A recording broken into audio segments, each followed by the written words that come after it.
ಬಿಸಿಲಲ್ಲಿ ನನಗೆ ಕೂತ್ಕೊಳ್ಳೋಕೆ ಆಗ್ತಾ ಇಲ್ಲ, ಏನೋ ಒಂಥರ ಸುಸ್ತಾಗ್ತಾ ಇದೆ, ಬಿಸಿಲು ಜಾಸ್ತಿ ಆಗ್ತಾ ಇದೆ, ನಾವು ವೈದ್ಯರನ್ನ ಇವತ್ತು ಕಾಣಕ್ಕಾಗಲ್ಲ ಅನ್ಸುತ್ತೆ, ವಾಪಸ್ ಮನೆಗೆ ಹೋಗೋಣ. ಅದನ್ನ ವೈದ್ಯರು ನೋಡಿ ಪತ್ತೆ ಹಚ್ಚಿದ್ರೆ ಅವನಿಗೆ ಇಷ್ಟೊಂದು ನೋವಿನ ಮಾತುಗಳು ಅವನ ಬಾಯಿಂದ ಬರ್ತಾ ಇರಲಿಲ್ವೇನೋ. ಆಗ ತಾಯಿಗೆ ಇವನು ಹೇಳ್ತಾನೆ, ನಾನಿದ್ದು ಯಾವ ರಾಜ್ಯ ಆಳ್ಬೇಕು, ಶಕ್ತಿ ಇಲ್ಲ ದೇಹದಲ್ಲಿ, ನೀನೇ ಬಿದ್ದು ಬಿಡ್ತೀಯಾ ಅಂತ ಹೇಳಿ ಅವನ್ನ ಹಿಡ್ಕೊಳಕ್ ಹೋದ್ರೆ ಅವನು ಕೈಯನ್ನು ಬಿಡಿಸ್ಕೊಂಡು ನೇರವಾಗಿ ವೈದ್ಯರಿದ್ದಂತಹ ಒಂದು ಕೊಠಡಿ ಒಳಗಡೆ ನುಗ್ತಾನೆ.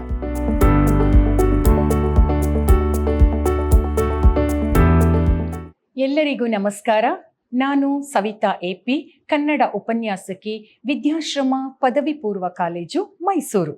ನನ್ನ ನೆಚ್ಚಿನ ವಿದ್ಯಾರ್ಥಿ ಮಿತ್ರರೇ, ನಿಮಗೆಲ್ಲರಿಗೂ ಪ್ರಥಮ PUCಯ ಕನ್ನಡ ತರಗತಿಗೆ ಸ್ವಾಗತ. ಇಂದು ನಾವು ಗದ್ಯ 1 ಗಾಂಧಿ, ಬೆಸಗರಹಳ್ಳಿ ರಾಮಣ್ಣನವರು ಬರೆದಿರುವಂತಹ ಗಾಂಧಿ ಒಂದು ಗದ್ಯದ ಬಗ್ಗೆ ನಾವು ಮಾತನಾಡೋಣ. ಮೊದಲಿಗೆ ಗಾಂಧಿ ಗದ್ಯವನ್ನ ಬರೆದಿರುವಂತಹ ಲೇಖಕರ ಪರಿಚಯ ಮಾಡಿಕೊಳ್ಳೋಣ. ಕತೆಗಾರ ಡಾಕ್ಟರ್ ಬೆಸಗರಹಳ್ಳಿ ರಾಮಣ್ಣ ಅವರ ಕಿರು ಪರಿಚಯ. ಡಾಕ್ಟರ್ ಬೆಸಗರಹಳ್ಳಿ ರಾಮಣ್ಣನವರು ಹುಟ್ಟಿದ್ದು 1938ರಲ್ಲಿ. ಡಾಕ್ಟರ್ ಬೆಸಗರಹಳ್ಳಿ ರಾಮಣ್ಣನವರು ಹುಟ್ಟಿದ್ದು 1938ರಲ್ಲಿ. ಕೃಷಿ ಕುಟುಂಬದ ಹಿನ್ನೆಲೆಯಿಂದ ಬಂದ ಬೆಸಗರಹಳ್ಳಿ ರಾಮಣ್ಣನವರು ಮಂಡ್ಯ ಜಿಲ್ಲೆ ಮದ್ದೂರು ತಾಲೂಕಿನ ಬೆಸಗರಹಳ್ಳಿಯವರು. ರಾಮಣ್ಣನವರು ಮಂಡ್ಯ ಜಿಲ್ಲೆ ಮದ್ದೂರು ತಾಲೂಕಿನ ಬೆಸಗರಹಳ್ಳಿಯಲ್ಲಿ ಜನಿಸಿದರು. ವೈದ್ಯರಾಗಿದ್ದ ಇವರು ಬಂಡಾಯ ಸಾಹಿತ್ಯದ ಪ್ರಮುಖ ಲೇಖಕರು. ವೃತ್ತಿಯಲ್ಲಿ ವೈದ್ಯರಾಗಿದ್ದರು. ಪ್ರಸ್ತುತ ಲೇಖಕರು ವೈದ್ಯರಾಗಿ ತಮ್ಮ ಕೆಲಸವನ್ನ ನಿರ್ವಹಿಸ್ತಾ ಇದ್ರು.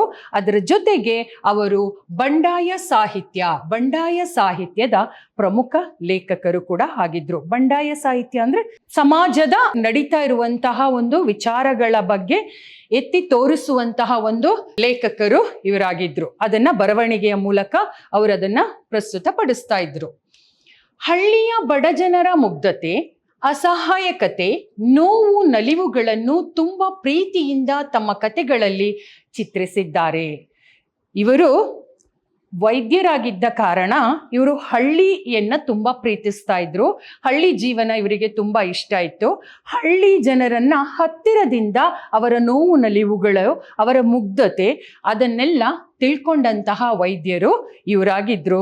ಆದ್ರಿಂದ ಇವರ ಕಥೆಗಳಲ್ಲಿ ಪ್ರಮುಖವಾಗಿ ನಾವು ಕಾಣ್ತಾ ಇದ್ದಿದ್ದು ಹಳ್ಳಿಯ ಜನರ ಮುಗ್ಧತೆ, ನೋವು, ನಲಿವುಗಳು ಮತ್ತು ತುಂಬಾ ಪ್ರೀತಿ ಆ ಕಥೆಗಳಲ್ಲಿ ನಮಗೆ ಕಾಣ್ತಾ ಇತ್ತು. ಮುಂದೆ ಬೆಸಗರಹಳ್ಳಿ ರಾಮಣ್ಣನವರ ಕೃತಿಗಳ ಪರಿಚಯ ಮಾಡ್ಕೊಳ್ಳೋಣ. ಪ್ರಸ್ತುತ ಈ ಒಂದು ಗಾಂಧಿ ಎಂಬ ಪಾಠವನ್ನ ಅವರು ಬರೆದಿರುವಂತ ಕಣಜ ಎಂಬ ಪುಸ್ತಕದಿಂದ ಆರಿಸಿಕೊಳ್ಳಲಾಗಿದೆ. ಅವರು ಪ್ರಸ್ತುತ ಗಾಂಧಿ ಎಂಬಂತಹ ಈ ಒಂದು ಗದ್ಯವನ್ನ ಅವರ ಈ ಕಣಜ ಎಂಬಂತಹ ಈ ಪುಸ್ತಕದಿಂದ ಆರಿಸಿಕೊಳ್ಳಲಾಗಿದೆ. ಮುಂದೆ ನೆಲದ ಒಡಲು, ಗರ್ಜನೆ, ನೆಲದ ಸಿರಿ, ಹರಕೆಯ ಹಣ, ಒಂದು ಹುಡುಗನಿಗೆ ಬಿದ್ದ ಕನಸು ಹಾಗೂ ಕೊಳಲು ಮತ್ತು ಖಡ್ಗ ಇವರ ಕಥಾ ಸಂಕಲನಗಳು. ತೋಳಗಳ ನಡುವೆ ಕಿರು ಕಾದಂಬರಿ, ಒಂದು ಚಿಕ್ಕದಾದ ಕಾದಂಬರಿ ತೋಳಗಳ ನಡುವೆ. ಗರ್ಜನೆ ಕಥಾ ಸಂಕಲನಕ್ಕೆ ಕರ್ನಾಟಕ ಸಾಹಿತ್ಯ ಅಕಾಡೆಮಿ ಬಹುಮಾನ ದೊರೆತಿದೆ. ಇವರು ಬರೆದಿರುವಂತಹ ಗರ್ಜನೆ ಎಂಬಂತಹ ಒಂದು ಕಥಾ ಸಂಕಲನಕ್ಕೆ ಕನ್ನಡ ಸಾಹಿತ್ಯ ಅಕಾಡೆಮಿ ಪ್ರಶಸ್ತಿ, ಕರ್ನಾಟಕ ಸಾಹಿತ್ಯ ಅಕಾಡೆಮಿ ಪ್ರಶಸ್ತಿ ದೊರಕಿದೆ. ಇದಿಷ್ಟು ಇವರ ಕೃತಿಗಳು, ಇವರ ವೃತ್ತಿ, ಇವರು ಜನಿಸಿದಂತಹ ಸ್ಥಳ, ಬೆಸಗರಹಳ್ಳಿಯಲ್ಲಿ ಹುಟ್ಟಿದ್ರು, ಇವರು ಹುಟ್ಟಿದಂಥ ಇಸ್ವಿ, ಇದೆಲ್ಲವನ್ನ ನಾವು ಒಂದು ಚಿಕ್ಕದಾದಂಥ ಒಂದು ಕಿರು ಪರಿಚಯವನ್ನ ಲೇಖಕರ ಬಗ್ಗೆ ಮಾಡ್ಕೊಂಡಿದ್ದೀವಿ. ಮುಂದೆ ನಾವು ಪಾಠದ ಬಗ್ಗೆ ನೋಡೋಣ. ಪಾಠದ ಆಶಯ.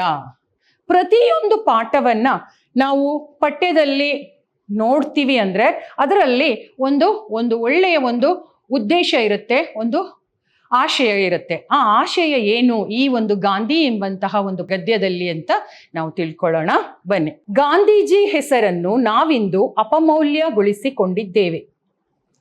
ಬದುಕಿನ ಮೌಲ್ಯಗಳಿಗೆ ಉತ್ತಮ ಆದರ್ಶಕ್ಕೆ ಪ್ರತಿರೂಪವಾದ ಗಾಂಧೀಜಿಯವರನ್ನು ನಮ್ಮ ದೇಶದ ಜನ ಇಂದು ಅಸಡ್ಡೆಯಿಂದ ಕಾಣತೊಡಗಿದ್ದಾರೆ. ಗಾಂಧೀಜಿ ಹೆಸರಿಗೆ, ಅವರ ಸರಳ ಬದುಕಿಗೆ, ಉನ್ನತ ಆದರ್ಶಗಳಿಗಾಗಿರುವ ಅವ್ಯವಸ್ಥೆಯನ್ನ ಭಾರತದಾದ್ಯಂತ ಕಾಣಬಹುದು. ಪ್ರಸ್ತುತ ಪಾಠದಲ್ಲಿ ಗಾಂಧೀಜಿಯವರ ಒಂದು ಮೌಲ್ಯಗಳು ಅದಕ್ಕೆ ಅಪಮೌಲ್ಯವಾಗಿದೆ, ಮೌಲ್ಯಗಳಿಗೆ ಒಂದು ಬೆಲೆ ಇಲ್ಲದ ಆಗಿದೆ ಅಂತ ಇಲ್ಲಿ ಹೇಳ್ತಾ ಇದ್ದಾರೆ. ಗಾಂಧೀಜಿಯ ಹೆಸರನ್ನ ನಾವಿಂದು ಅಪಮೌಲ್ಯಗೊಳಿಸ್ತಾ ಇದ್ದೀವಿ. ಮತ್ತೆ ಹೆಸರಿಗೆ, ಅವರ ಸರಳ ಬದುಕಿಗೆ ಮತ್ತು ಉನ್ನತ ಆದರ್ಶಗಳನ್ನ ಅವ್ಯವಸ್ಥೆಗೊಂಡಿದೆ. ಅಂದ್ರೆ ಸರಳ ಬದುಕಿಗೆ ಒಂದು ಉತ್ತಮ ಉದಾಹರಣೆ ಅಂದ್ರೆ ಮಹಾತ್ಮ ಗಾಂಧೀಜಿಯವರು. ಆ ಗಾಂಧೀಜಿಯವರ ಆದರ್ಶಗಳೆಲ್ಲ ಇವತ್ತು ಏನಾಗಿದೆ, ಕೆಳಮಟ್ಟಕ್ಕೆ ಹೋಗ್ತಾ ಇದೆ. ಅದಕ್ಕೆ ಬೆಲೆ ಕೊಡ್ತಾ ಇಲ್ಲ, ಅದಕ್ಕೆ ಯಾವುದೇ ಒಂದು ಮೌಲ್ಯವನ್ನ ಕೊಡ್ತಾ ಇಲ್ಲ ಸಮಾಜ ಅನ್ನೋದನ್ನ ಈ ಪ್ರಸ್ತುತ ಪಾಠದಲ್ಲಿ ಅದನ್ನ ಅಪಹಾಸ್ಯ ಮಾಡ್ಕೊಳ್ತಾ, ಅದನ್ನ ಅಪಮೌಲ್ಯ ಮಾಡ್ಕೊಳ್ತಾ ಇದ್ದಾರೆ ಅನ್ನೋದನ್ನ ಪ್ರಸ್ತುತ ಪಾಠದಲ್ಲಿ ನಾವು ಕಾಣ್ತಾ ಇದ್ದೀವಿ ಅಂತ ಹೇಳ್ತಾರೆ. ಹಾಗೆ ಲೇಖಕರು ಮತ್ತೊಂದು ವಿಚಾರವನ್ನ ಇಲ್ಲಿ ಹೇಳಿದ್ದಾರೆ. ಬಡ ಕುಟುಂಬದ ರೋಗಿಷ್ಠ ಹುಡುಗನೊಬ್ಬನ ದಾರುಣ ಸ್ಥಿತಿಯ ಮೇಲೆ ಕಥೆಯು ಬೆಳಕು ಚೆಲ್ಲುತ್ತದೆ. ಇಲ್ಲಿ ಒಂದು ಕಡೆ ಗಾಂಧೀಜಿಯ ಹೆಸರು ಮತ್ತು ಅವರ ಸರಳ ಜೀವನ ಆದರ್ಶಗಳಿಗೆ ಒಂದು ಅಪಮೌಲ್ಯ ಆಗ್ತಾ ಇರೋದು, ಅದರ ಜೊತೆಗೆ ಇಲ್ಲಿ ಒಬ್ಬ ಬಡ ಕುಟುಂಬದ ರೋಗಿಷ್ಠ ಹುಡುಗನ ದಾರುಣ ಒಂದು ಪರಿಸ್ಥಿತಿ ನಮಗೆ ಈ ಕಥೆಯ ಮೇಲೆ ಬೆಳಕು ಚೆಲ್ತಾ ಇದೆ. ಬಡವರಿಗೆ ಸರಿಯಾಗಿ ಸಿಗದ ವೈದ್ಯಕೀಯ ಸೌಲಭ್ಯಗಳು, ಅದನ್ನು ಪಡೆಯುವಲ್ಲಿ ಅವರು ಪಡುವ ಪರಿಪಾಟಲನ್ನು ಕಥೆಯು ಹೃದಯ ಸ್ಪರ್ಶಿಯಾಗಿ ತೆರೆದಿಡುತ್ತದೆ. ಇಲ್ಲಿ ಬಡವರಿಗೆ ಸಿಗದೆ ಇರುವಂತಹ ವೈದ್ಯಕೀಯ ಸೌಲಭ್ಯಗಳು, ಅವರು ಅದರಿಂದ ವಂಚಿತರಾಗ್ತಾ ಇರೋದು, ಹಾಗೆ ಅದರಿಂದಾಗಿ ಅವರ ಬದುಕಿನಲ್ಲಿ ಅನೇಕ ಕಷ್ಟಗಳು ಬರ್ತಾ ಇರೋದು, ಇದೆಲ್ಲ ವಿಚಾರಗಳು ಈ ಒಂದು ಪ್ರಸ್ತುತ ಪಾಠದಲ್ಲಿ ಬೇಸಗರಹಳ್ಳಿ ರಾಮಣ್ಣನವರು ವೈದ್ಯರಾಗಿದ್ದುಕೊಂಡು ಆ ಜನರನ್ನ ಹತ್ತಿರದಿಂದ ತಿಳ್ಕೊಂಡು ಆ ಒಂದು ಬದುಕಿನ ಬಗ್ಗೆ ಈ ಒಂದು ಗದ್ಯವನ್ನ ಬರೆದಿದ್ದಾರೆ. ಈ ಗದ್ಯ ಮುಂದೆ ಗದ್ಯದಲ್ಲಿ ಏನಿದೆ ಅನ್ನೋದನ್ನ ನೋಡೋಣ. ಗದ್ಯ ಪ್ರಾರಂಭ ಆಗುತ್ತೆ. ಗಾಂಧೀಜಿ: ಒಂದು ದಿನ ಬಳ್ಳಕೆರೆ ಎಂಬ ಹಳ್ಳಿಯಿಂದ ಹೊತ್ತು ಮೂಡುವುದಕ್ಕೆ ಮುಂಚೆಯೇ ಬಂದು ಆಸ್ಪತ್ರೆಯಲ್ಲಿ ಕಾಯುತ್ತಿದ್ದ ಒಬ್ಬ ಹೆಂಗಸು ಮತ್ತು ಸುಮಾರು 15 ವರ್ಷದ ಹುಡುಗ ಬಹಳ ಹೊತ್ತಿನವರೆಗೂ ಯಾರ ಗಮನಕ್ಕೂ ಬರದೆಯೇ ಬಿದ್ದಿದ್ದರು. ಒಂದು ದಿನ ಏನಾಯ್ತು ಅಂದ್ರೆ, ಒಂದು ದಿನ ಬಳ್ಳಕೆರೆ ಎಂಬ ಊರಿನಿಂದ, ಎಲ್ಲಿಂದ?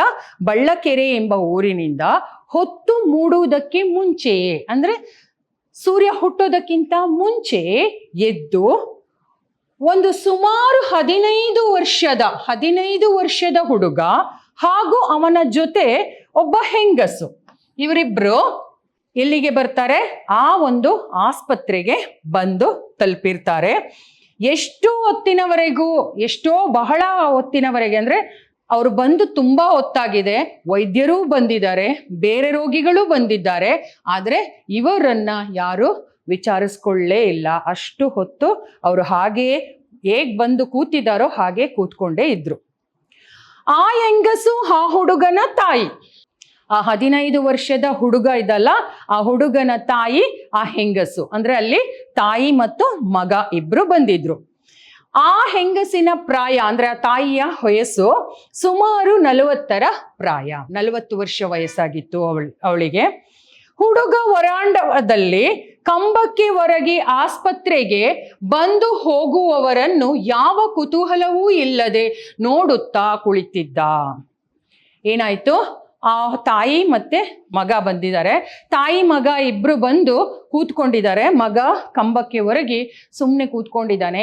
ಯಾವ ರೀತಿ ಕೂತ್ಕೊಂಡಿದ್ದಾನೆ ಅಂದ್ರೆ, ಜೀವನದಲ್ಲಿ ಯಾವುದೇ ಒಂದು ಕುತೂಹಲ ಇಲ್ಲ, ಸಂತೋಷ ಇಲ್ಲದ ತರ. ಅವನು ರೋಗಿಯಾಗಿದ್ದ, ಅವನ ನೋವು ಅವನಿಗೆ ಗೊತ್ತು, ಆದ್ರಿಂದ ಆ ಒಂದು ನೋವಿನ ಬಗ್ಗೆನೇ ಚಿಂತಿಸ್ತಾ ಅವನು ಹಾಗೆ ಕೂತ್ಕೊಂಡಿದ್ದ. 15 ವರ್ಷಕ್ಕೆ ಪ್ರಪಂಚದ ಮೇಲೆ ಒಂದು ಬಗೆ ಜಿಗುಪ್ಸೆ ಮೂಡಿತ್ತು. ಹೇಗಿತ್ತು ಅವನ ಮುಖದಲ್ಲಿ ಆ ಒಂದು ಭಾವನೆಗಳು ಅಂದ್ರೆ, ಅವನ 15 ವರ್ಷಕ್ಕೆ ಇಡೀ ಬದುಕಿನಲ್ಲಿ, ಇಡೀ ಪ್ರಪಂಚದ ಮೇಲೇನೆ ಅವನಿಗೆ ಜಿಗುಪ್ಸೆ ಬಂದ್ಬಿಟ್ಟಿತ್ತು. ನನಗೆ ಪ್ರಪಂಚ ಬೇಡ, ಬದುಕು ಬೇಡ, ಜೀವನ ಬೇಡ, ಏನು ಬೇಡ ಅನ್ನುವಂಥ ಕೊನೆಯ ಕ್ಷಣಕ್ಕೆ ಬಂದು ತಲುಪಿರುವಂತಹ ರೋಗಿಗಳು ಅಥವಾ ವಯಸ್ಸಾದವರು ಬಂದು ತಲುಪಿರ್ತಾರಲ್ಲ, ಆ ಒಂದು ಸ್ಥಿತಿಯ ಮನಸ್ಥಿತಿ ಅವನ ಮುಖದಲ್ಲಿ ಎದ್ದು ಕಾಣ್ತಿತ್ತು. ಕುಳಿತು ಸಾಕಾಗಿ ಅವನ ಪಕ್ಕದಲ್ಲಿ ನಿಂತಿದ್ದ ಅವ್ವನ ಸೀರೆಯನ್ನ ಬಲವಾಗಿ ಎಳೆದು ಹೇಳಿದ. ಏನ್ ಮಾಡ್ದ? ಕುಳಿತು ಕುಳಿತು ಮುಂಜಾನೆನೇ ಅಲ್ಲಿಂದ ಬಳ್ಳಕೆರೆಯಿಂದ ನಡ್ಕೊಂಡು ಬಂದು ಹೇಗೋ ಬಂದು, ಅವನಿಗೆ ಮೊದಲೇ ಅವನಿಗೆ ಹುಷಾರಿರ್ಲಿಲ್ಲ, ತಾಯಿಯ ಜೊತೆ ಬಂದು ಕೂತು ಕೂತು ಕೂತು ಸಾಕಾಗಿ ಅವನಿಗೆ ವೈದ್ಯರು ಕೇಳಲಿಲ್ಲ, ವೈದ್ಯರ ಹತ್ರ ಹೋಗ್ಲಿಕ್ಕೂ ಆಗಲಿಲ್ಲ.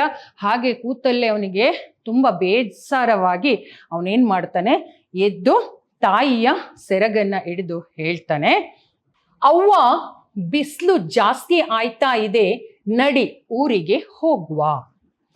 ಅವ್ವ ಬಿಸಿಲು ಅಂದ್ರೆ ಬಿಸಿಲು ಜಾಸ್ತಿ ಆಯ್ತಾ ಇದೆ ಅಂದ್ರೆ ಜಾಸ್ತಿ ಆಗ್ತಾ ಇದೆ ಅಂದ್ರೆ ಅವರು ಸೂರ್ಯ ಹುಟ್ಟೋದಕ್ಕಿಂತ ಮುಂಚೆ ಬಂದಿದ್ರು, ಈಗ ಏನಾಗಿದೆ ಉರಿ ಬಿಸಿಲು ಬರ್ತಾ ಇದೆ, ಬಿಸಿಲಲ್ಲಿ ನನಗೆ ಕೂತ್ಕೊಳ್ಳೋಕೆ ಆಗ್ತಾ ಇಲ್ಲ, ಏನೋ ಒಂಥರ ಸುಸ್ತಾಗ್ತಾ ಇದೆ, ಬಿಸಿಲು ಜಾಸ್ತಿ ಆಗ್ತಾ ಇದೆ, ನಾವು ವೈದ್ಯರನ್ನ ಇವತ್ತು ಕಾಣಕ್ಕಾಗಲ್ಲ ಅನ್ಸುತ್ತೆ, ವಾಪಸ್ ಮನೆಗೆ ಹೋಗೋಣ. ಆಗ ತಾಯಿ ಹೇಳ್ತಾಳೆ, ಒಸಿ ಸುಮ್ಕಿರು, ಬಂದೋರು ಬಂದು ತೋರಿಸ್ಕೊಂಡೇ ಹೋಗುವ. ಒಸಿ ಸುಮ್ಕಿರು, ಒಸಿ ಅಂದ್ರೆ ಸ್ವಲ್ಪ, ಸುಮ್ಕಿರು ಅಂದ್ರೆ ಸುಮ್ಮನಿರು, ಸ್ವಲ್ಪ ಸುಮ್ನಿರು, ಈಗಾಗಲೇ ಬಂದ್ಬಿಟ್ಟಿದೀವಿ, ಬಂದವರು ಬಂದ್ವಿ, ವೈದ್ಯರನ್ನ ಭೇಟಿ ಮಾಡ್ಕೊಂಡೇ ಹೋಗೋಣ. ಹುಡುಗ ಹೇಳ್ತಾನೆ, ಹೊತ್ತೂಡೋಕೆ ಮುಂಚೆ ಬಂದೋ ನಾವು. ಎಷ್ಟು ಹೊತ್ತೂಡೋದಕ್ಕಿಂತ ಅಂದ್ರೆ ಮುಂಜಾನೆನೇ ಬಂದಿದ್ದೇವಲ್ವಾ, ಇಷ್ಟೊತ್ತಾದ್ರೂ ಏನು ಆಗ್ಲಿಲ್ಲ ಅಂತ ಹೇಳ್ತಾನೆ. ಆಗ ತಾಯಿ ಹೇಳ್ತಾಳೆ, ಇಲ್ಲಿ ನನ್ನ ನಿನ್ನ ರಾಘವ ಕೇಳಾರು. ಯಾರು ಕೇಳಾರು ಅಂದ್ರೆ ನನ್ನ ನಿನ್ನ ರಾಘವ. ರಾಘವ ಅಂದ್ರೆ ನನ್ನ ನಿನ್ನ ದುಃಖವನ್ನ, ನನ್ನ ನಿನ್ನ ವಿಚಾರಿಸುವವರು ಇಲ್ಲಿ ಯಾರಿದ್ದಾರೆ? ತನ್ನನ್ನು ಹೆತ್ತವಳು ಮೌನವಾಗಿ ನೋವನ್ನು ಅವಮಾನವನ್ನು ಸಹಿಸಿಕೊಂಡು ನಿಂತಿರುವುದನ್ನು ಕಂಡು ಹುಡುಗ ಹೇಳಿದ, ನಾನು ಇದ್ದರೆಷ್ಟು ಸತ್ತರೆಷ್ಟು, ಇದ್ದರೆಷ್ಟು ಸತ್ತರೆಷ್ಟು, ನಡಿಯವ್ವ ಹೋಗುವ ಊರಿಗೆ. ಏನ್ ಹೇಳ್ತಾನೆ ತಾಯಿಗೆ? ತಾಯಿಯ ಮುಖದಲ್ಲಿದ್ದಂಥ ಭಾವನೆಗಳು, ತಾಯಿಗೂ ಬೇಸರವಾಗಿದೆ. ಇವನ್ ಥರನೇ ನಾವು ಎಷ್ಟೋ ಹೊತ್ತಿಗೆ ಮುಂಚೆನೆ ಬಂದಿದ್ದೀವಿ, ಆದ್ರೂ ನಮ್ಮನ್ನ ಯಾರು ವಿಚಾರಿಸ್ಲಿಲ್ಲ ಅಂತ ಒಂಥರ ಅವಮಾನಗಳು ತಾಯಿಯ ಮುಖದಲ್ಲಿ ಎದ್ದು ಕಾಣ್ತಾ ಇತ್ತು. ಮೌನವಾಗಿ ನೋವನ್ನು ಅನುಭವಿಸ್ತಾ ಇರೋದು, ಅವಳು ಅವಮಾನವನ್ನ ಅನುಭವಿಸ್ತಾ ಇರೋದನ್ನ ಈ ಹುಡುಗನಿಗೆ ನೋಡ್ಲಿಕ್ಕಾಗ್ಲಿಲ್ಲ. ಅವನ ದೇಹದ ಅನಾರೋಗ್ಯಕ್ಕಿಂತ, ಆ ರೋಗಕ್ಕಿಂತ, ನೋವಿಗಿಂತ ಅವನಿಗೆ ಜಾಸ್ತಿ ತಾಯಿಯ ಒಂದು ನೋವು ಎದ್ದು ಕಾಣ್ತಾ ಇತ್ತು. ಆದ್ರಿಂದ ಅವನು ಹೇಳ್ತಾನೆ, ನಾನು ಇದ್ದರೆಷ್ಟು ಸತ್ತರೆಷ್ಟು. ಆಗ ತಾಯಿ ಹೇಳ್ತಾಳೆ, 3 ಹೊತ್ತು ಸಾಯ್ತೀನಿ ಇದೇ ನಿನ್ನ ನಾಲಿಗೆ ಮೇಲೆ. 3 ಹೊತ್ತು ನಿನಗೆ ಏನು, ಬೆಳಿಗ್ಗೆ ಸಂಜೆ ರಾತ್ರಿ ಎಲ್ಲ ಇದೇ ನಿನ್ನ ಬಾಯಲ್ಲಿ ಬರೋದು, ಸಾಯ್ತೀನಿ. ಇದು ಬಿಟ್ರೆ ಇನ್ನೇನು ನಿನಗೆ ಬರಲ್ಲ ಅಂತ ತಾಯಿ ಹೇಳ್ತಾಳೆ. ಆಗ ಹುಡುಗ ಹೇಳ್ತಾನೆ, ಇದ್ದು ನಾನು ಯಾವ ರಾಜ್ಯ ಆಳಬೇಕು? ಇದ್ದು ನಾನು ಇನ್ಯಾವ ರಾಜ್ಯ ಆಳ್ಬೇಕಮ್ಮ? ನನಗೆ ಮೊದಲೇ ಜೀವನದಲ್ಲಿ ಜಿಗುಪ್ಸೆ ಬಂದ್ಬಿಟ್ಟಿದೆ, ಆರೋಗ್ಯ ಸರಿ ಆಗ್ತಾ ಇಲ್ಲ, ನನಗೆ ಆ ನೋವನ್ನ ಸಹಿಸ್ಕೊಳಕ್ ಆಗ್ತಾ ಇಲ್ಲ. ಹಾಗಾದ್ರೆ ಅವನ ಒಳಗಡೆ ಅದೆಷ್ಟು ಒಂದು ದೊಡ್ಡದಾದ ನೋವಿರಬಹುದು, ಅದನ್ನ ವೈದ್ಯರು ನೋಡಿ ಪತ್ತೆ ಹಚ್ಚಿದ್ರೆ ಅವನಿಗೆ ಇಷ್ಟೊಂದು ನೋವಿನ ಮಾತುಗಳು ಅವನ ಬಾಯಿಂದ ಬರ್ತಾ ಇರ್ಲಿಲ್ವೇನೋ. ಆಗ ತಾಯಿಗೆ ಇವನು ಹೇಳ್ತಾನೆ, ನಾನಿದ್ದು ಯಾವ ರಾಜ್ಯ ಆಳ್ಬೇಕು? ವಯಸ್ಸಿಗೆ ಮೀರಿದ ಅನುಭವದ ಮಾತುಗಳು ತನ್ನ ಮಗನ ಬಾಯಿಯಿಂದ ಬಂದದ್ದು ತಾಯಿಗೆ ಆಶ್ಚರ್ಯವಾಗಲಿಲ್ಲ. ಅಂದ್ರೆ ವಯಸ್ಸಿಗೆ ಮೀರಿದಂತ ದೊಡ್ಡ ದೊಡ್ಡ ಮಾತುಗಳು, ಆ ಒಂದು ಅನುಭವದ ಮಾತುಗಳು ಬಂದಿರೋದು ತಾಯಿಗೆ ಆಶ್ಚರ್ಯ ಆಗ್ಲಿಲ್ಲ. ಇದಕ್ಕಿಂತ ಮೊದಲು ಎಷ್ಟೋ ಸಲ ಈ ತರ ಮಾತಾಡ್ತಿದ್ದ. ಹೆತ್ತ ಕರುಳು ಚುರುಕ್ಕೆಂದು ಸೆರಗಿನಿಂದ ಕಣ್ಣೀರು ಒರೆಸಿಕೊಳ್ತಾಳೆ. ತಾಯಿಗೆ ತುಂಬಾ ದುಃಖ ಬರುತ್ತೆ, ಕಣ್ಣೀರು ಬರುತ್ತೆ. ಕಣ್ಣೀರನ್ನ ತನ್ನ ಸೆರಗಿನಿಂದ ಅವಳು ಏನ್ ಮಾಡ್ತಾಳೆ, ಒರೆಸ್ಕೊಳ್ತಾಳೆ. ತನ್ನ ದೇಹದಲ್ಲಿರುವ ಕಾಯಿಲೆಯ ನೋವನ್ನು, ತಾಯಿಯ ಅಸಹಾಯಕತೆ, ಅವಮಾನವನ್ನು ಇನ್ನೂ ಸಹಿಸಲಾಗದು ಎನ್ನುವ ರೀತಿಯಲ್ಲಿ ಹುಡುಗ ದಡಕ್ಕನೆ ಮೇಲೆದ್ದು ಮುಂದುವರಿದ. ಹುಡುಗ ಏನ್ ಮಾಡ್ತಾನೆ, ಇನ್ನು ಸಹಿಸಕ್ಕಾಗ್ಲಿಲ್ಲ. ಅವನ ದೇಹದಲ್ಲಿರುವಂತಹ ನೋವು, ಕಾಯಿಲೆಯ ನೋವು, ಅದರ ಜೊತೆಗೆ ತಾಯಿಯ ಅಸಹಾಯಕತೆ, ಅವಮಾನಗಳು, ಆ ಒಂದು ಅವಳು ಅನುಭವಿಸ್ತಾ ಇರುವಂತಹ ನೋವನ್ನ ಅವನಿಂದ ಜಾಸ್ತಿ ಇನ್ನೂ ಹೆಚ್ಚು ಹೊತ್ತು ಸಹಿಸ್ಕೊಳಕ್ಕಾಗ್ಲಿಲ್ಲ. ಅವನು ಎದ್ದು ಬಿಟ್ಟು ನೇರವಾಗಿ ಎಲ್ಲಿಗೆ ಹೋಗ್ತಾನೆ ನೋಡೋಣ. ಎಲ್ಲಿಗೋ ಮಗ? ಅವನು ಎದ್ದು ಕೂತಲ್ಲಿಂದ ದಡಕ್ಕನೆ ಹೇಳ್ತಾನೆ. ಆ ಎದ್ದ ರಭಸಕ್ಕೆ ತಾಯಿ ಕೇಳ್ತಾಳೆ, ಎಲ್ಲಿಗೋ ಮಗ? ಮಗ ಹೇಳ್ತಾನೆ, ಡಾಕ್ಟರ್ ನೋಡೋಕ್ಕೆ, ವೈದ್ಯರನ್ನ ನೋಡ್ಲಿಕ್ಕೆ ನಾನು ಹೋಗ್ತಾ ಇದ್ದೀನಿ. ಅದಕ್ಕೆ ತಾಯಿ ಹೇಳ್ತಾಳೆ, ಲೋ ಮೊದಲೇ ತೂರಾಡ್ತಿ ಬಿದ್ದು ಗಿದ್ದು ಬುಟ್ಟಿಕ್ಕನಪ್ಪ ಎಂದು ಹಿಡಿದುಕೊಳ್ಳಲು ಬಂದ ತಾಯಿಯ ಕೈಗಳಿಂದ ಕೊಸರಿಕೊಂಡವನೇ ವೈದ್ಯಾಧಿಕಾರಿಗಳ ಕೊಠಡಿಯನ್ನು ಪ್ರವೇಶಿಸಿ ತಾಯಿ ಹೇಳ್ತಾಳೆ, ಅಯ್ಯೋ ನಿನಗೆ ಮೊದಲೇ ಶಕ್ತಿ ಇಲ್ಲ ದೇಹದಲ್ಲಿ, ನೀನೇ ಬಿದ್ದು ಬಿಡ್ತೀಯಾ ಅಂತ ಹೇಳಿ ಅವನ್ನ ಹಿಡ್ಕೊಳ್ಳಕ್ ಹೋದ್ರೆ ಅವನು ಕೈಯನ್ನು ಬಿಡಿಸ್ಕೊಂಡು ನೇರವಾಗಿ ವೈದ್ಯರಿದ್ದಂತಹ ಒಂದು ಕೊಠಡಿಯೊಳಗಡೆ ನುಗ್ತಾನೆ. ನೆರೆದಿದ್ದ ಜನರ ಗುಂಪನ್ನು ಸೀಳಿ ವೈದ್ಯಾಧಿಕಾರಿಯ ಮೇಜಿನ ಮುಂದೆ ನಿಂತು ಜೋರಾಗಿ ಹೇಳಿದ, ನಾನು ನಮ್ಮವ್ವ ಒತಾರೆಯಿಂದ ಕಾಯ್ಕೊಂಡಿದ್ದೀವಿ.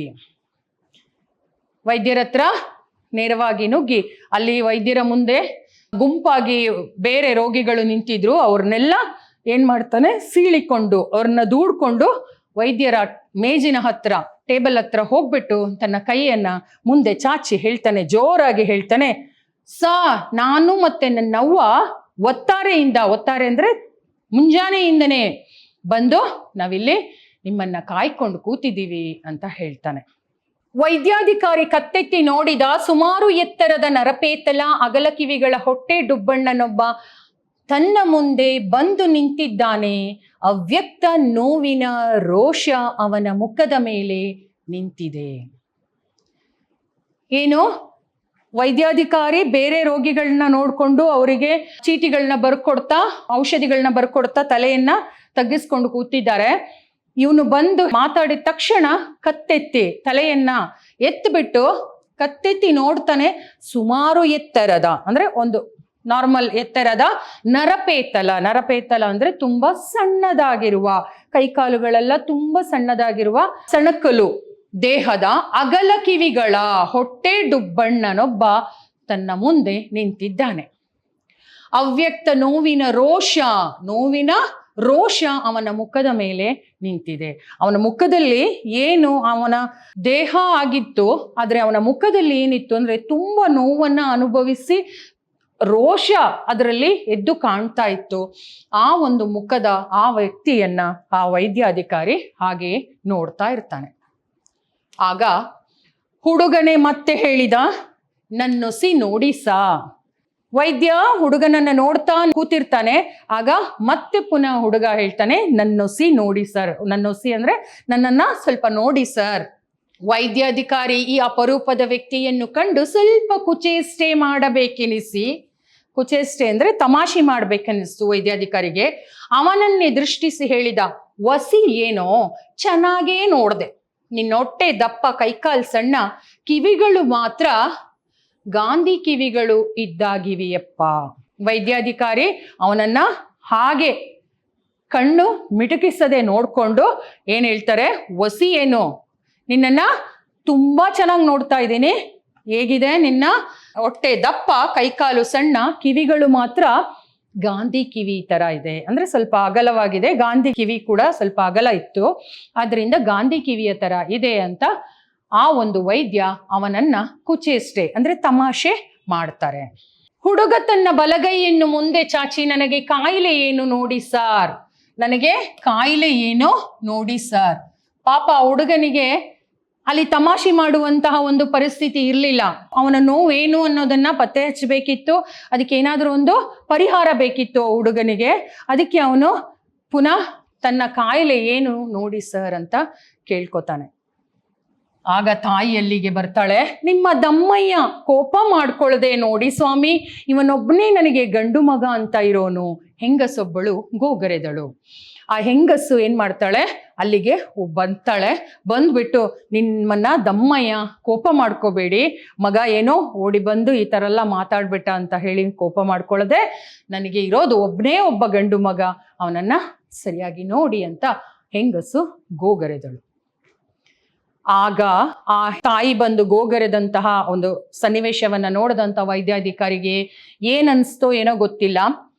ವೈದ್ಯಾಧಿಕಾರಿಗೆ ತನ್ನ ಮುಂದೆ ನಿಂತಿರುವ ವ್ಯಕ್ತಿಗಳು ತನ್ನಂತೆಯೇ ಮನುಷ್ಯ ವರ್ಗಕ್ಕೆ ಸೇರಿದವರು ಎಂಬುದು ಜ್ಞಾಪಕಕ್ಕೆ ಬಂದೋ, ಅಥವಾ ವೈದ್ಯರಾಗಬೇಕಾದವರಿಗೆ ಅನುಕಂಪದಿಂದ ಕೂಡಿದ ಹೃದಯ ಇರಬೇಕು ಎಂಬ ಮಾತು ನೆನಪಾಗಿಯೋ ಏನು ಕಥೆಯೋ, ಒಟ್ಟಿನಲ್ಲಿ ಈ ತಾಯಿ ಮಗನ ಮೇಲೆ ಕರುಣೆ ಬಂದು ಕೇಳಿದ, ಇವನು ನಿನ್ನ ಮಗನೇ ನಮ್ಮ.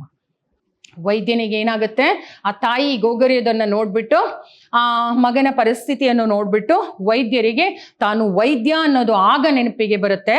ಅವನಿಗೆ ಈ ಒಂದು ನನ್ನ ಮುಂದೆ ಮನುಷ್ಯರು ನಿಂತಿದ್ದಾರೆ, ಅವರಿಗೆ ಏನಾದರೂ ಒಂದು ಒಳ್ಳೇದು ಮಾಡಬೇಕು ಅನ್ನೋ ಒಂದು ಮನಸ್ಸು ಬಂದು ಅವನು ಏನ್ ಮಾಡ್ತಾನೆ, ಇವನು ನಿನ್ನ ಮಗನೇನಮ್ಮ ಅಂತ ತಾಯಿಯನ್ನ ಆ ಒಂದು ವೈದ್ಯಾಧಿಕಾರಿ ಕೇಳ್ತಾರೆ.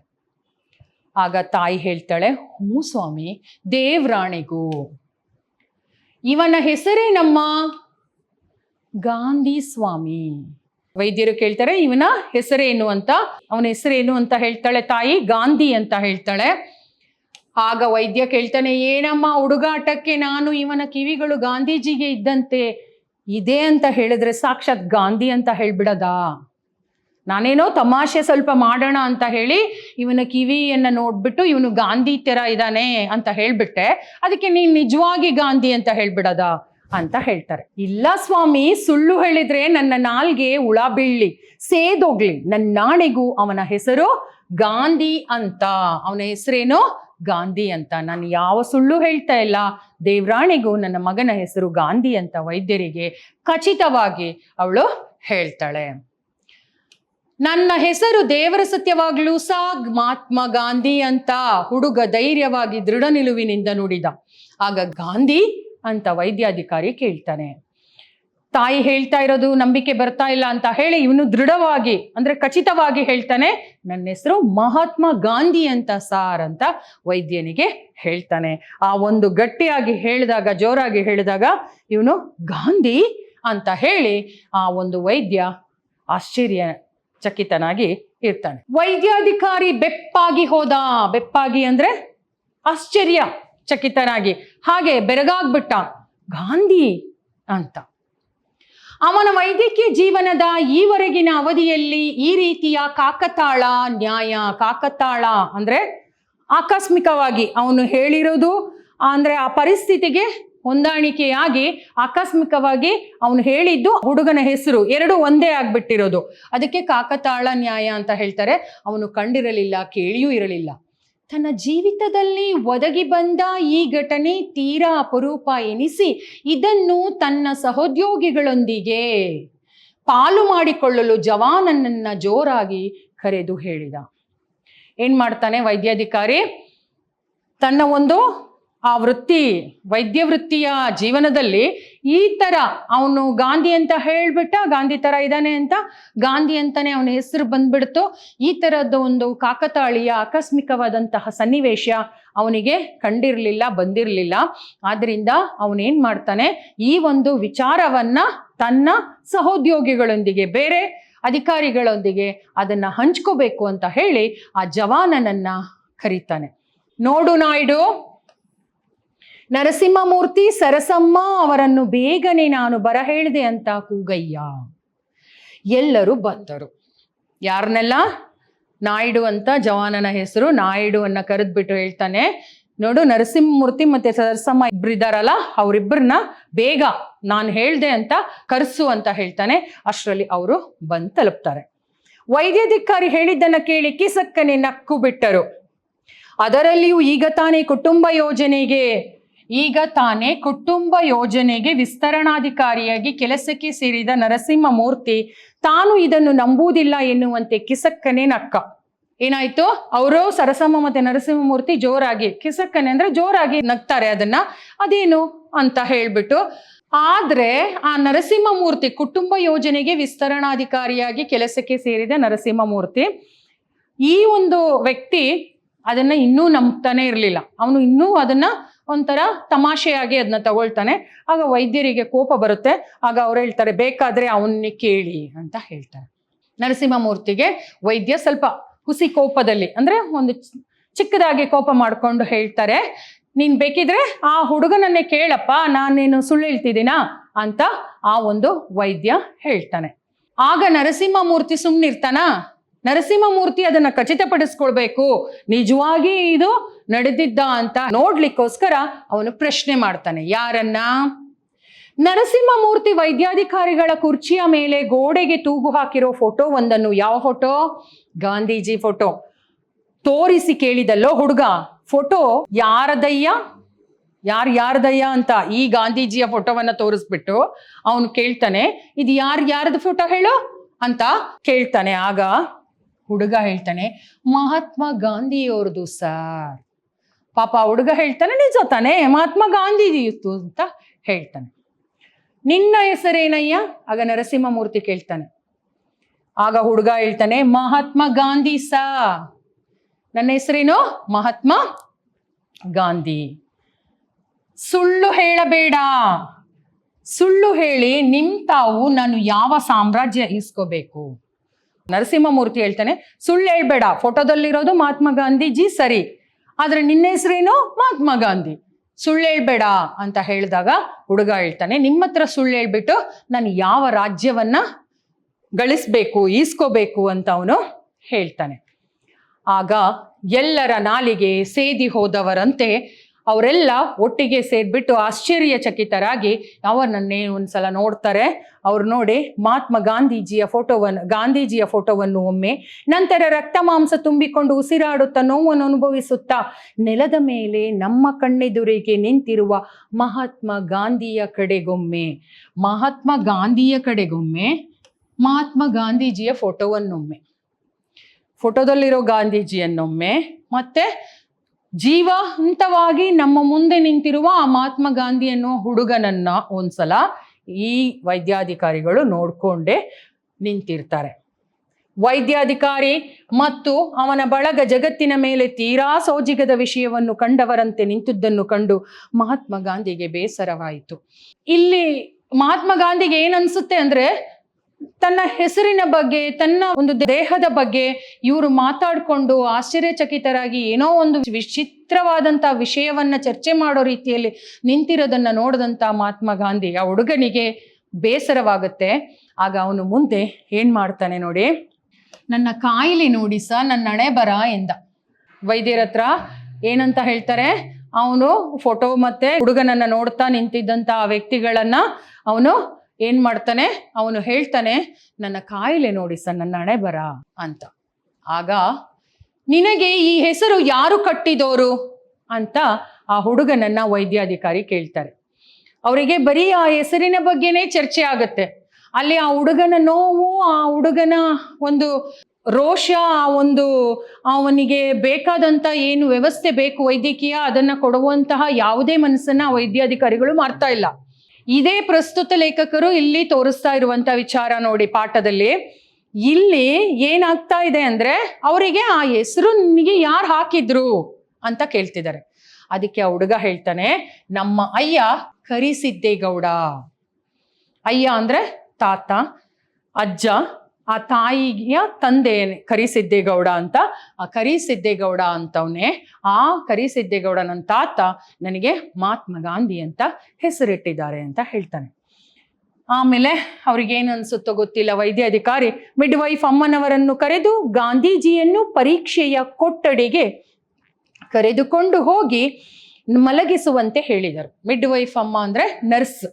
ಆ ಒಂದು ನರ್ಸನ್ನ ಕರೆದ್ಬಿಟ್ಟು ವೈದ್ಯಾಧಿಕಾರಿ ಹೇಳ್ತಾರೆ, ಸರಿ, ಈ ಹುಡುಗನನ್ನ ಎಲ್ಲಿ ಕರ್ಕೊಂಡೋಗೋ, ಪರೀಕ್ಷೆ ಮಾಡುವಂತಹ ಟೆಸ್ಟ್ ಅಂದ್ರೆ ಬೇರೆ ಬೇರೆ ರೀತಿಯ ಪರೀಕ್ಷೆಗಳನ್ನ ಮಾಡುವಂತಹ ಕೊಠಡಿಗೆ ಕರ್ಕೊಂಡು ಹೋಗಿ ಅಂತ ಹೇಳ್ತಾರೆ.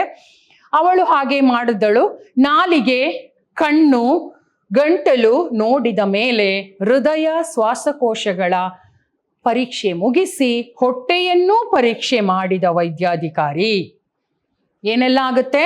ಗಂಟ್ಲು, ಕಣ್ಣು, ನಾಲಿಗೆ, ಹೃದಯ, ಶ್ವಾಸಕೋಶಗಳು, ಇವುಗಳನ್ನೆಲ್ಲ ಪರೀಕ್ಷೆ ಆಯಿತು. ಹೃದಯದ ಪರೀಕ್ಷೆನೂ ಆಯಿತು. ಆಮೇಲೆ ಹೊಟ್ಟೆಯ ಪರೀಕ್ಷೆಯನ್ನ ಕೂಡ ಮಾಡ್ತಾರೆ. ಇದಿಷ್ಟು ಒಂದು ಪ್ರಾಥಮಿಕ ಪರೀಕ್ಷೆಯನ್ನ ಮಾಡಿ ವೈದ್ಯಾಧಿಕಾರಿ ಗಾಂಧಿಯ ತಾಯಿಯ ಕಡೆಗೆ ತಿರುಗಿ, ಆ ಗಾಂಧಿಯ ತಾಯಿಯ ಕಡೆಗೆ ತಿರುಗ್ಬಿಟ್ಟು ಹೇಳ್ತಾರೆ, ನಿನ್ನ ಹೆಸರೇನಮ್ಮ ಎಂದರು. ವೈದ್ಯಾಧಿಕಾರಿ ಏನ್ ಮಾಡ್ತಾರೆ, ಆ ತಾಯಿಯ ಕಡೆ ತಿರುಗ್ಬಿಟ್ಟು ನಿನ್ನ ಹೆಸರೇನಮ್ಮ ಅಂತ ಕೇಳ್ತಾರೆ. ಆಗ ತಾಯಿ ಹೇಳ್ತಾಳೆ, ತಾಯಿಯ ಹೆಸರೇನು? ನಿಂಗಮ್ಮ. ತಾಯಿಯ ಹೆಸರೇನು? ನಿಂಗಮ್ಮ. ಆಗ ವೈದ್ಯಾಧಿಕಾರಿ ಹೇಳ್ತಾರೆ, ಹುಡುಗನ ಪರೀಕ್ಷೆ ಎಲ್ಲ ಮುಗ್ದಿರುತ್ತೆ, ಅದರಿಂದ ಬಂದಂತಹ ಒಂದು ವಿಚಾರಗಳು, ವರದಿಗಳು ಏನು ಅನ್ನೋದನ್ನ ಆ ತಾಯಿ ನಿಂಗಮ್ಮನಿಗೆ ಹೇಳ್ತಾರೆ. ನೋಡಮ್ಮ, ನಿಮ್ಮ ಹುಡುಗನಿಗೆ ಹೊಟ್ಟೆಯಲ್ಲಿ ನೀರು ಸೇರ್ಕೊಂಡಿದೆ, ಅದಕ್ಕೆ ಹೊಟ್ಟೆ ದಪ್ಪ ಇದೆ. ಜೊತೆಗೆ ಕಾಲುಗಳು ಊದಿಕೊಂಡಿವೆ, ಕಾಲುಗಳು ಕೂಡ ಊದ್ಕೊಂಡಿದೆ. ಇದು ಹೃದಯಕ್ಕೆ ಸಂಬಂಧಪಟ್ಟ ಕಾಯಿಲೆ. ನಿನ್ನ ಹುಡುಗನಿಗೆ ಮುಖ್ಯವಾಗಿ ಏನಕ್ಕೆ ಸಂಬಂಧಪಟ್ಟಿದೆ? ಹೃದಯಕ್ಕೆ ಸಂಬಂಧಪಟ್ಟ ಕಾಯಿಲೆ ಆಗಿರೋದ್ರಿಂದ ಹೊಟ್ಟೆಲಿ ನೀರು ತುಂಬಿಕೊಂಡಿದೆ, ಕಾಲುಗಳು ಕೂಡ ಊದ್ಕೊಂಡಿದೆ. ಅದರ ಜೊತೆಗೆ ಇದು ಈಗಾಗಲೇ ಕಪ್ಪು ಇಲಿಗೂ ಅಂದ್ರೆ ಲಿವರ್ಗೂ ಕೂಡ ಕಾಯಿಲೆ ಹಬ್ಬಿದೆ. ಅಂದ್ರೆ ಲಿವರ್ ವರೆಗೂ ಕೂಡ ಈ ಕಾಯಿಲೆ ಹಬ್ಬಿಬಿಟ್ಟಿದೆ, ಅಂದ್ರೆ ಬೆಳ್ಕೊಂಡ್ಬಿಟ್ಟಿದೆ. ಇದು ತುಂಬಾ ಜಾಸ್ತಿ ಆಗ್ಬಿಟ್ಟಿದೆ, ಕಾಯಿಲೆ ತುಂಬಾ ಉಲ್ಬಣಗೊಂಡಿದೆ, ಹೆಚ್ಚಾಗ್ಬಿಟ್ಟಿದೆ ನಿನ್ನ ಮಗನಿಗೆ ಕಾಯಿಲೆ. ಇದು ವಾಸಿ ಆಗದಿರುವಂತಹ ಮಟ್ಟಕ್ಕೆ ತಲುಪಿಬಿಟ್ಟಿದೆ ಅನ್ನೋದನ್ನ ಅವರು ಹೇಳ್ತಾರೆ. ಲಿವರ್ಗೂ ಕಾಯಿಲೆ ಹಬ್ಬಿದೆ. ಅದು ಮುಟ್ಟಿದರೆ ಸಾಕು ಗಾಂಧಿ ನೋವು ಅಂತ ಬಾಯಿ ಬಿಡ್ಕೋತಾನೆ. ಸೊ ಆ ಲಿವರನ್ನ ಜಾಗವನ್ನ ಮುಟ್ಟಿದ್ರೆ ಸಾಕು ಅವನು ಜೋರಾಗಿ ಕಿರ್ಚ್ಕೋತಾನೆ ನೋವು ಅಂತ. ಯಾಕೆಂದ್ರೆ ಅಲ್ಲಿವರೆಗೆ ಕೂಡ ಕಾಯಿಲೆ ಹಬ್ಬಿದೆ ಅಂತ ಹೇಳ್ತಾರೆ. ಏನೋ ಸ್ವಾಮಿ ನಿಮ್ಮ ಎಕ್ಕಡ 3 ಮೈಲಿ ನಡಿಬೇಕಾದ್ರೆ 30 ತಾವು ಕೂತ್ಕೊಂಡು ತೆವಿಳ್ಕೊಂಡು ಬಂದ ಉಳಿಸಿಕೊಡಿ, ನಾಳಕ್ಕೆ ನಮ್ಮಪ್ಪನ ಕರ್ಕೊಂಡು ಬರ್ತೀನಿ, ತಂದೆ ಇಲ್ಲದ ತಬ್ಬಲಿ. ಈಗಾಗಲೇ ಹೇಳಿರ್ತಾರೆ ನನಗೆ ಇರೋ ಒಬ್ಬನೇ ಒಬ್ಬ ಗಂಡು ಮಗ ಅಂತ. ಅದ್ರ ಜೊತೆಗೆ ತಾಯಿ ಹೇಳ್ತಾಳೆ, ನಿಮ್ಮ ಎಕ್ಕಡ ಸ್ವಾಮಿ ಅಂದ್ರೆ ನಿಮ್ಮನ್ನ ಕಾಲು ಹಿಡ್ಕೋತೀನಿ, ನಿಮ್ಮ ಚಪ್ಪಲಿ ಹಿಡ್ಕೋತೀನಿ ಅಂದ್ರೆ ಆ ಥರ. ಎಕ್ಕಡ ಅಂದ್ರೆ ಚಪ್ಪಲಿ ಅಂತ ಅರ್ಥ.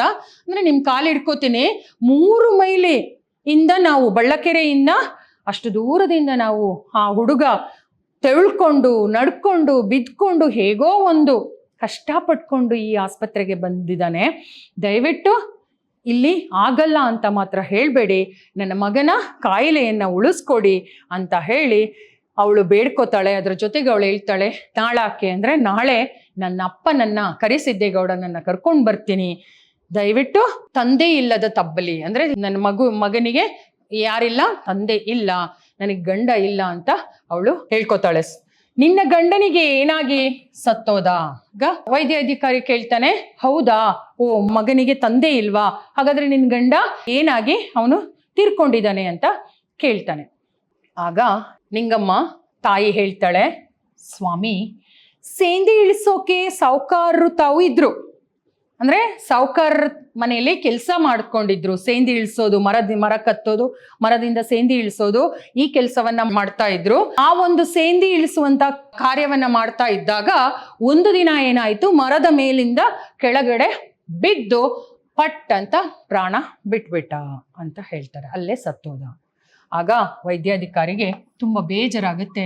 ಅಯ್ಯೋ ಪಾಪ, ನೋಡಮ್ಮ ನಿಮ್ಮ ಹುಡುಗನಿಗೆ ಎಕ್ಸ್ರೇ ಆಗ್ಬೇಕು, ಹೃದಯದ ಪರೀಕ್ಷೆ ಮಾಡಬೇಕು, ರಕ್ತ ಮೂತ್ರ ಪರೀಕ್ಷೆ ಮಾಡಬೇಕು, ಇಲ್ಲಾಗೋ ವಿಷಯವಲ್ಲ ಇದು. ಏನೇನಾಗಬೇಕು, ಇನ್ನೂ ಹೆಚ್ಚಿನ ಪರೀಕ್ಷೆ ಆಗಬೇಕು, ಬರೀ ನಮ್ಮ ಆಸ್ಪತ್ರೆಯಲ್ಲಿ ಮಾಡಿರೋದಲ್ಲ. ಇದ್ರ ಜೊತೆಗೆ ಅವನಿಗೆ ರಕ್ತದ ಪರೀಕ್ಷೆ, ಮೂತ್ರದ ಪರೀಕ್ಷೆ, ಬ್ಲಡ್ ಯೂರಿನ್ ಪರೀಕ್ಷೆ, ಮತ್ತೆ ಹೃದಯದ ಪರೀಕ್ಷೆ ಮಾಡಬೇಕು, ಎಕ್ಸ್ರೇ ಆಗಬೇಕು, ಎಕ್ಸ್ರೇ ತೆಗಿಬೇಕು. ಇದೆಲ್ಲ ಪರೀಕ್ಷೆ ಇಲ್ಲಿ ಆಗುವಂತಹ ವಿಚಾರ ಅಲ್ಲ, ಇದನ್ನೆಲ್ಲ ನಮ್ಮ ಆಸ್ಪತ್ರೆಯಲ್ಲಿ ಮಾಡಲಿಕ್ಕೆ ಸಾಧ್ಯ ಇಲ್ಲ ಅಂತ ಹೇಳ್ತಾರೆ. ಇದಕ್ಕೆ ಎಲ್ಲಿಗೆ ಹೋಗ್ಬೇಕು ಹಾಗಾದ್ರೆ? ಇವನ್ನ ಡಿಸ್ಟಿಕ್ ಆಸ್ಪತ್ರೆಗೆ, ಎಲ್ಲಿಗೆ? ಡಿಸ್ಟಿಕ್ ಆಸ್ಪತ್ರೆ ಅಂದ್ರೆ ಜಿಲ್ಲಾಸ್ಪತ್ರೆಗೆ ಸೇರಿಸ್ಬೇಕು. ನಾನು ಎಲ್ಲಾನು ಬರೆದು ಕೊಡ್ತೀನಿ. ಹೊಟ್ಟೆಲಿರೋ ನೀರು ಕಡಿಮೆ ಆಗೋಕೆ 2 ಗುಳಿಗೆ ಅಂದ್ರೆ ಮಾತ್ರೆ, 2 ಮಾತ್ರೆ ಟ್ಯಾಬ್ಲೆಟ್ ಅನ್ನ ಕೊಡ್ತೀನಿ ಅಂತ ಹೇಳಿ ನೀರನ್ನ ತರಿಸಿ ಆ 2 ಗುಳಿಗೆಯನ್ನ ಆಗ್ಲೇ ನುಂಗಿಸ್ಬಿಡ್ತಾರೆ ಆ ಗಾಂಧಿಗೆ. ಆಮೇಲೆ ಸರಸರನೆ ದೊಡ್ಡಾಸ್ಪತ್ರೆಗೆ ಗಾಂಧಿಯ ಕಾಯಿಲೆಯ ವಿಷಯವಾಗಿ ತಾವು ಪತ್ತೆ ಹಚ್ಚಿರುವ ವಿವರಗಳನ್ನು ನಮೂದಿಸಿ ಕೈಗೆ ಕೊಟ್ಟರು. ಏನಾಗುತ್ತೆ, ಇದಾದ್ಮೇಲೆ ಡಿಸ್ಟಿಕ್ ಆಸ್ಪತ್ರೆಗೆ ನೀನು ಹೋಗ್ಲೇಬೇಕು, ಇವನ್ನ ಕರ್ಕೊಂಡು ಬೇಗನೆ ಹೋಗ್ಬೇಕು. ಯಾಕೆಂದ್ರೆ ಇದು ಎಲ್ಲಿವರೆಗೆ ತಲುಪಿಬಿಟ್ಟಿದೆ ಅಂದ್ರೆ ಈಗಾಗಲೇ ಅದು ಲಿವರ್ ವರೆಗೆ ತಲುಪಿಬಿಟ್ಟಿದೆ, ಅದನ್ನ ನಮ್ಮಿಂದ ಗುಣಪಡಿಸಕ್ಕಾಗಲ್ಲ. ಆದ್ರಿಂದ ನೀನು ಜಿಲ್ಲಾಸ್ಪತ್ರೆಗೆ, ದೊಡ್ಡಾಸ್ಪತ್ರೆಗೆ ಹೋಗ್ಲೇಬೇಕು. ಅಲ್ಲಿ ಇದೆಲ್ಲ ನಾನು ಹೇಳಿರುವಂತ ಪರೀಕ್ಷೆಗಳನ್ನೆಲ್ಲ ಮಾಡ್ತಾರೆ. ಅದಾದ್ಮೇಲೆ ಅವರು ಹೆಚ್ಚಿನ ಒಂದು ಔಷಧಿಗಳನ್ನು ಅಥವಾ ವಿಚಾರಗಳನ್ನು ಹೇಳ್ತಾರೆ. ದಯವಿಟ್ಟು 2 ಗುಳಿಗೆಗಳನ್ನು ನುಂಗಿಸಿ ನೀನು ಕರ್ಕೊಂಡು ಹೋಗು ಅಂತ ಹೇಳಿ ಎಲ್ಲ ಅವರಲ್ಲಿ ಮಾಡಿರುವಂಥ ಪರೀಕ್ಷೆಗಳ ಎಲ್ಲ ವರದಿಗಳನ್ನು ಒಂದು ಚೀಟಿಯಲ್ಲಿ ಬರೆದು ಆ ನಿಂಗಮ್ಮನ ಕೈಗೆ ಕೊಡ್ತಾರೆ ಆ ವೈದ್ಯಾಧಿಕಾರಿಗಳು. ಇಷ್ಟೊತ್ತು ನಾವು ಏನು ತಿಳ್ಕೊಂಡ್ವಿ ಅಂದರೆ, ಈ ಒಂದು ಪಾಠದಲ್ಲಿ ಲೇಖಕರ ಒಂದು ಪರಿಚಯ ತಿಳ್ಕೊಂಡ್ವಿ. ಅದಾದ್ಮೇಲೆ ಆ ಒಂದು ತಾಯಿ ಮಗ ತನ್ನ 15 ವರ್ಷದ ಆ ಹುಡುಗ ಬಳ್ಳಕೆರೆಯಿಂದ ಬರ್ತಾನೆ. ಬಂದ್ಬಿಟ್ಟು ಅವನು ಮುಂದೆ ವೈದ್ಯರನ್ನ ಕಾಣಬೇಕು ಅಂತ ತಾಯಿ ಮಗ ಬರ್ತಾರೆ. ಆಮೇಲೆ ಕೊನೆಗೆ ಅವನಿಗೆ ಇಟ್ಟಂತಹ ಹೆಸರು ಮಹಾತ್ಮ ಗಾಂಧಿ ಅಂತ. ಮಹಾತ್ಮ ಗಾಂಧಿ ಅನ್ನುವಂತ ಹೆಸರು ಇಲ್ಲಿ ಒಂದು ವಿಧದಲ್ಲಿ ಅಪಹಾಸ್ಯಗೊಳ್ಳುತ್ತೆ. ಅಂದ್ರೆ ಆ ಹುಡುಗನಿಗೆ ಹೊಂದುವಂತ ಹೆಸರಲ್ಲ ಅನ್ನೋದು ವೈದ್ಯಾಧಿಕಾರಿಗಳ ಮನೋಧರ್ಮ ಆಗಿರುತ್ತೆ. ಏನೋ ಒಂದು ರೀತಿಯ ಕುಚೇಷ್ಟೆಗಳೆಲ್ಲ ನಡೆದು ಕೊನೆಗೆ ಆ ವೈದ್ಯಾಧಿಕಾರಿಗಳು ಅವನ ತಾಯಿಯ ಒಂದು ಗೋಳಾಟವನ್ನ ನೋಡಿ ಆ ಒಂದು ಹುಡುಗನನ್ನ ಪರೀಕ್ಷೆ ಮಾಡಿ ಅದೆಲ್ಲ ವಿಚಾರಗಳನ್ನ ತಿಳಿಸ್ತಾರೆ. ಅವನಿಗೆ ಮುಖ್ಯವಾಗಿ ಹೃದಯಕ್ಕೆ ಸಂಬಂಧಪಟ್ಟ ಕಾಯಿಲೆ ಬಂದಿದೆ ಅಂತ ಹೇಳಿ ಅವನನ್ನ ದೊಡ್ಡಾಸ್ಪತ್ರೆಗೆ ಹೋಗ್ಬೇಕು ಅಂತ ಅವನ ಆ ಎಲ್ಲ ಮಾಹಿತಿಗಳನ್ನ ಒಂದು ಚೀಟಿಯಲ್ಲಿ ಬರ್ಕೊಟ್ಟು ಆ ಒಂದು ತಾಯಿ ಮತ್ತು ಮಗ ಇಬ್ಬರನ್ನ ದೊಡ್ಡಾಸ್ಪತ್ರೆಗೆ ಕಳಿಸ್ತಾರೆ.